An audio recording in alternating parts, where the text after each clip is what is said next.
કર્મચારીનો ઉમેરો કરવામાં આવતો નથી। આપ સૌ જાણો છો તેમ નામદાર સુપ્રીમ કોર્ટની અંદર જે રીટ કરવામાં આવી છે તેની અંદર એક વસ્તુ ઉલ્લેખ કરવામાં આવ્યો છે, એ છે કે આ જે કોન્ટ્રાક્ટર છે કોટિયા પ્રોજેક્ટ્સ લિમિટેડ, તેની પાસે ફક્ત અને ફક્ત પેડલ બોટ ચલાવવા માટેની પરવાનગી વડોદરા મ્યુનિસિપલ કોર્પોરેશન તરફથી આપવામાં આવી હતી। તે છતાં પણ આની અંદર એન્જિન બોટ ચલાવવામાં આવતી હતી કોની પરવાનગીના હેઠળ? એનઓસી જે છે એ વિવિધ સરકારી કચેરીઓથી ઇસ્યુ થયેલ છે, જે સંદર્ભે તપાસ થયેલ છે નહીં। તત્કાલિક ધોરણે એફઆઈઆર નોંધી દેવામાં આવી છે, એટલે સંપૂર્ણ જે ઇન્વેસ્ટિગેશન છે એને એક ઇન્ડિપેન્ડન્ટ એજન્સીને સોંપવામાં આવે ને જે કોર્ટ મોનિટર ઇન્વેસ્ટિગેશન કહેવામાં આવે છે તેવું એક ઇન્વેસ્ટિગેશન થવું જોઈએ। ભૂતકાળની અંદર પણ વડોદરા શહેરની અંદર 1990ના દાયકાની અંદર એક અવિધ દુર્ઘટના ઘટી હતી। મહત્વની વાત જે સુપ્રીમ કોર્ટની અંદર પિટિશનમાં દર્શાવવામાં આવી છે એ છે કે આજ કોટિયા પ્રોજેક્ટ્સ લિમિટેડને ત્યારે પણ આ કોન્ટ્રાક્ટ આપવામાં આવ્યો હતો અને તેના પછી એને બ્લેકલિસ્ટ કરવામાં આવતા નથી, અને આજે પછી 2023ની અંદર 24ની અંદર પણ એ જ કંપની દ્વારા આવી દુર્ઘટના સર્જિત થાય છે, એનું જિમ્મેદાર કોણ? વડોદરા મ્યુનિસિપલ કોર્પોરેશનના અધિકારીઓ, કલેક્ટર કચેરીના અધિકારીઓ, અને મહત્વની વસ્તુ જે સુપ્રીમ કોર્ટની પિટિશનમાં દર્શાવવામાં આવી છે એ છે સ્કૂલની બેદરકારી। દેહરાદૂનની અંદર દાખલા તરીકે જે સુપ્રીમ કોર્ટની અંદર અમે દર્શાવ્યું એ છે કે 1996ના દાયકાની અંદર ઉત્તરાખંડ દેહરાદૂનની અંદર સેમ આવો ઇન્સિડન્ટ બનવામાં આવ્યો હતો, જે સંદર્ભે શિક્ષકો સ્કૂલ પર પ્રવાસ પર છોકરાઓને લઈને ગયા હતા અને રમતા રમતા અમુક છોકરો નદીમાં ડૂબી ગયા હતા। 1996ની અંદર સ્કૂલે પર બાળકને 5 લાખ રૂપિયા વળતર આપ્યું હતું। આ 2024 છે, અત્યાર સુધી સ્કૂલ શાંત છે। સ્કૂલના પ્રિન્સિપલ અથવા સ્કૂલના ટ્રસ્ટીઓ પર કોઈ પ્રકારના પગલાં લેવામાં આવ્યા નથી। શું એ સ્કૂલની બેદરકારી નથી કે નાના બાળકોને જે બોટની ક્ષમતા છે નહીં એના કરતાં ડબલની કેપેસિટીમાં બેસાડીને બોટ ચલાવવામાં આવે છે? શું એ ટ્રસ્ટીઓની ને સ્કૂલની બેદરકારી નથી કે ચોક્કસપણે ચકાસણી કર્યા વગર આ બોટના ઉપર બાળકોને પ્રવાસ લઈ જવામાં આવે છે?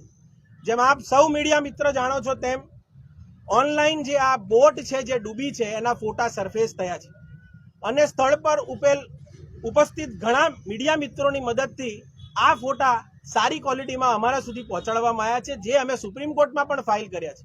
આ જે બોટની કન્ડિશન છે એ સંપૂર્ણપણે પ્રિકેરિયસ અને ડાયલેપ્ટેડ કન્ડિશનમાં છે, તો આને ચોક્કસપણે જે કોન્ટ્રાક્ટ પીપીપી એટલે કે પબ્લિક પ્રાઇવેટ પાર્ટનરશિપ હેઠળ ચાલતો હોય એની ચકાસવાની જિમ્મેદારી કોની?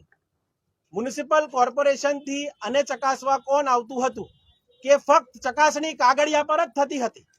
આ ગંભીર બેદરકારી કોની છે જેના લીધે આ બાળકોના મૃત્યુ નિપજ્યા છે? એ સ્કૂલ છે, એ એએમસી છે કે કલેક્ટર કચેરીના અધિકારીઓ છે? એ જે પણ છે તેમના ઉપર કાયદેસરના પગલાં લેવામાં આવે, અને આ જે તત્કાલિક ધોરણે રાજ્ય સરકાર ને કેન્દ્ર સરકાર દ્વારા જે વળતર આપવામાં આવ્યું છે તેને વધારીને એક રીઝનેબલ કમ્પેન્સેશન તમામ પીડિતોને આપવામાં આવે તેવી માંગ સાથે નામદાર સુપ્રીમ કોર્ટની અંદર એક પીઆઈએલ અને એક રીટ પિટિશન કરવામાં આવેલી છે। આપ જોશો તેમ એફઆઈઆર ઓલરેડી રજીસ્ટર થઈ ચૂકી છે, એફઆઈઆર ની અંદર કલમો પણ લાગી ચૂકેલી છે। પોલીસ પાસે સત્તા છે કે ચાર્જશીટ કરતી વખતે વધુના આરોપીઓ ઉમેરી શકે અને વધુની કલમ પણ લગાવી શકે। આપ જેમ પૂછો છો તેમ અમે નામદાર સુપ્રીમ કોર્ટની અંદર જે પિટિશન કરી છે એનો પણ આ ઉલ્લેખ કર્યો છે કે ગુજરાત રાજ્યની અંદર મોરબી બ્રિજ દુર્ઘટના ઉપરાંત મમ્મદપુરામાં એક પુલ પડ્યો, સુરતની અંદર ઉદ્ઘાટન પછી તાત્કાલિક ધોરણે એક પુલ પડ્યો, અને અમુક અને અનેક વિવિધ જગ્યાઓએ પુલ જર્જરિત હાલતમાં જોવા મળે છે અને આવા અકસ્માત થાય છે। કોન્ટ્રાક્ટરો કહે છે કે મ્યુનિસિપલ કોર્પોરેશન રિસ્પોન્સિબલ છે, મ્યુનિસિપલ કોર્પોરેશન કહે છે કે કોન્ટ્રાક્ટર રિસ્પોન્સિબલ છે। આટલા ગંભીર ગુનાની અંદર જ્યારે ડોક્યુમેન્ટ્સ ફ્લોટ થાય છે ત્યારે ખબર પડે છે કે એક પ્રાઇવેટ એન્ટિટી જે કોટિયા પ્રોજેક્ટ્સ લિમિટેડ છે એની પાસે તો ફક્ત પેડલ બોટ ચલાવવાની પરવાનગી છે અને એ એન્જિન બોટ ચલાવે છે। તો એક કોર્પોરેશન તરીકે તમે જો વડોદરા શહેરની અંદર એક બિલ્ડિંગ બી બાંધો, એક ઈંટ મૂકો તો તમને નોટિસ ઇસ્યુ કરી દેવામાં આવે છે, જ્યારે તમે પરવાનગી વગર પૈસા વસૂલીને બોટ ચલાવો છો જેની તમારી પાસે પરવાનગી નથી, તો એની ચકાસણી કરવાની જવાબદારી કયા અધિકારીની ને કયા વિભાગની રહે છે તેને સંપૂર્ણપણે જવાબદાર ઠેરાઈને આ ગુનાની અંદર આરોપી તરીકે મૂકવા જોઈએ તેવી માંગ છે. આના માટે આવનારા સમયમાં જ્યારે નામદાર સુપ્રીમ કોર્ટની અંદર સુનાવણી હાથ ધરવામાં આવશે ત્યારે હું કોઈ પણ કમેન્ટ કરવા માટે કેપેબલ રહીશ. મોરબી દુર્ઘટના સંદર્ભે નામદાર ગુજરાત હાઈકોર્ટમાં સુઓ મોટો પીઆઈએલ હાથ લેવામાં આવેલી છે અને એ જ સંદર્ભે સુઓ મોટો પીઆઈએલ ચાલી રહેલ છે. વિવિધ એફિડેવિટો સરકારશ્રી દ્વારા ફાઇલ થયેલા છે અને અમારા તરફથી 112 પીડિતો તરફે પણ ફાઇલ થયેલા છે. એ અનુસંધાને આગળની સુનાવણી આવતા અઠવાડિયા અથવા એના અઠવાડિયામાં છે, જે સંદર્ભે હું કમેન્ટ કરી શકું. There is always a beginning, આવું કહી શકાય. કારણ કે આપ જોઈ શકો છો તેમ આ જે અગ્રીમેન્ટ છે એ અગ્રીમેન્ટ ફોર વડોદરા મ્યુનિસિપલ કોર્પોરેશનના કમિશનર શ્રી જે મિસ્ટર રાવ છે તેમના દ્વારા એન્ટર કરવામાં આવેલો એક અગ્રીમેન્ટ છે. આ અગ્રીમેન્ટ એક વેલિડ અગ્રીમેન્ટ છે જે એક પ્રાઇવેટ એન્ટિટીને એ પાવર આપે છે કે એ પીપીપી એટલે કે પબ્લિક પ્રાઇવેટ પાર્ટનરશિપમાં એન્ટર થઈને આની અંદર એક્ટિવિટીઝ કરી શકે છે. માંગ સુપ્રીમ કોર્ટમાં એટલી જ છે કે જેટલા પણ વ્યક્તિઓને એની જાણકારી હતી અને જે લોકોએ બેદરકારી દર્શાવી છે એ બધા જ વ્યક્તિઓ પર અને આના ઉપરનો આરોપ મૂકીને તેમને પ્રોસિક્યુટ કરવામાં આવે. અચ્છા, પ્રથમ દ્રષ્ટિએ તમે આખો કેસ સ્ટડી કર્યો, કોની સામે આની અંદર આજે આરોપીઓ બન્યા છે, કોની સામે વધુ મજબૂત ફરિયાદ થઈ શકી? જેમ મેં આપ મીડિયા મિત્રોને જણાવ્યું એમ આપ જોશો તો એક પેરેલેન્સ એવું છે કે મોરબી દુર્ઘટના ઘટી જેની અંદર 135 લોકોનો મૃત્યુ થયા ત્યારે પણ આવી રીતે જ ઉતાવળ કરીને એફઆઈઆર નોંધી દેવામાં આવી હતી અને પછી ચાર્જશીટ કરતી વખતે મુખ્ય આરોપીનું નામ દર્શાવવામાં આવ્યું હતું. મને એ વસ્તુ નથી ખબર પડતી with my limited practice that I am into what is the difficulty or what is the hurry કે તમે તાત્કાલિક ધોરણે એફઆઈઆર નોંધો છો જ્યારે આટલી મોટી દુર્ઘટના ઘટ્યા પછી એક સ્ટેટનું પ્રાઇમરી મોટિવ રેસ્ક્યુ ઓપરેશન હોય છે.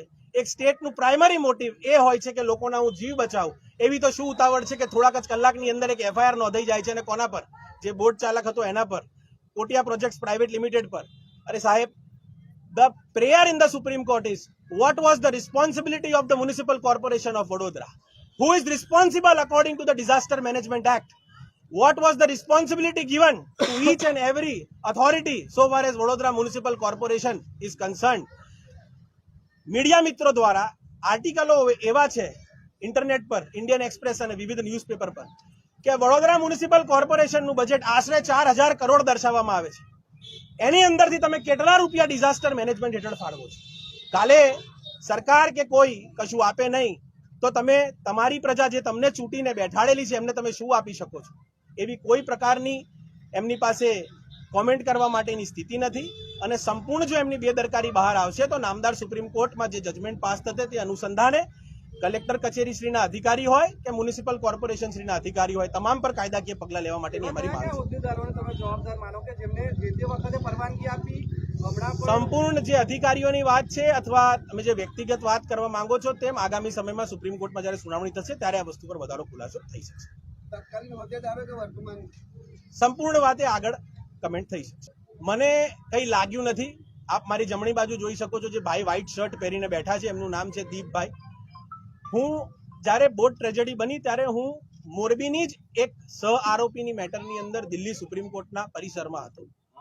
જ્યારે સાંજે મને મોડી સાંજે એમનો ફોન આવ્યો અને કીધું કે સાહેબ મેં આપનો નંબર મેળવ્યો છે અને મને એવી આશા છે કે આપ અમને ન્યાય અપાવશો જેમાં મોરબીમાં અપાયો છે, શું આપ કરી શકશો? એટલે મેં કીધું કે હું એકવાર મારી રીતે પરિચયમાં લઉં બધાને. મારા 2-4 મિત્રોનો મેં સંપર્ક કર્યો વડોદરામાં, તેમની પાસેથી મેં માહિતી લીધી અને આજે આ દીપભાઈના લીધે 10 થી વધારે પીડિતો અહીંયા ઉપસ્થિત છે અને હું આ પીઆઈએલ એમના થકી કરી રહ્યો છું. ચોક્કસપણે એક વસ્તુ પાક્કી છે કે નો ઓબ્જેક્શન સર્ટિફિકેટ કોને આપ્યું? તમારી જવાબદારી શું હતી? પબ્લિક પ્રાઇવેટ પાર્ટનરશિપની અંદર તમારી જવાબદારી એ હતી કે તમે ત્યાં જઈને ચકાસણી કરો સ્તર પર કે બોટ કેવી છે. તમે ચકાસણી કરો ત્યાં લાઈફ જેકેટ છે કે નહીં. તમે ચકાસણી કરો કે ત્યાં બધી વસ્તુ બરાબર છે. સ્કૂલની જવાબદારી શું છે? તમે શું ડીઈઓને જાણ કરી હતી પ્રવાસ લઈ જતા પહેલા? સુપ્રીમ કોર્ટના એક જજમેન્ટ અનુસંધાને જે અમે સુપ્રીમ કોર્ટમાં ટાંક્યું છે, the supreme court of the country, the law of the land is that a teacher is equivalent to a parent when the child, specifically when a child is a minor, that child is in the school premises. તો જ્યારે તમારી જવાબદારી આટલી ગંભીર છે તો તમે આ બેદરકારી કઈ રીતે બરતી? અને સ્કૂલના કોઈ આચાર્ય, કોઈ ટ્રસ્ટી, કોઈના ઉપર પણ આજ દિન સુધી કોઈ કાર્યવાહી કરવામાં આવી નથી, કોઈને કશી પણ રીતે પ્રોસિક્યુટ કરવામાં આવ્યા છે નહીં. આ સમગ્ર માંગ સાથે સુપ્રીમ કોર્ટમાં પિટિશન દાખલ